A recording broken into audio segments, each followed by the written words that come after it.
આવી ગયા બધા. હવે આપણે આ ઊભા છીએ ને એ વર્મી કમ્પોસ્ટનો શેડ છે.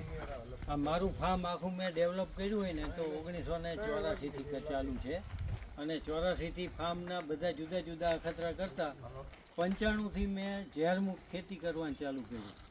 મારું એક જ સંકલ્પ હતો, કોઈને આપણે ઝેરવાળું ખવડાવવું નથી. એટલે 95માં મેં મારી વાડીમાં આખા ભાગમાં કેમિકલ ખાતર બંધ કરી દીધું, પેસ્ટિસાઇડ બંધ કરી દીધું. ત્યારથી મારું આ બધી પ્રગતિ ધીમે ધીમે વધવા માંડી.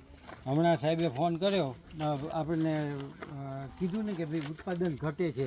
એમને ઇન્ટરવ્યૂમાં પૂછ્યું દાજી બાપુને, થોડું ઘણું ઘટે પણ મેઇન વસ્તુ ઇકોનોમિક્સને આપણે જોઈએ તો આપણો નફો શેમાં રહે છે એ જ જોવાનું હોય. નફાના ગાળા માટે ખર્ચ કેટલું અને અમે ઉત્પાદન કેટલું, બે જ મુદ્દા ધ્યાનમાં રાખવાના. ઉત્પાદન કરતાં જેટલું ખર્ચ ઓછું થાય એટલો આપણો નફો. એના માટે શું કરવું ભાઈ, ખર્ચ ઘટાડો તો ખેતીમાં થાય. કુદરતી ખેતી છે, આપણે એમાં ઉત્પાદન વધારવામાં અમુક અંશે સફળ રહી. બાકી કુદરતને જે હાથમાં દેવું હોય એ દઈ શકે. તો આપણે ખર્ચ એક જ વસ્તુ આપણે હાથની વસ્તુ છે. જેટલું ખર્ચ ઘટાડો, ઓછા ખર્ચે ખેતી કરો એટલો નફો. બાકી ખેતીમાં કંઈ નફો નથી.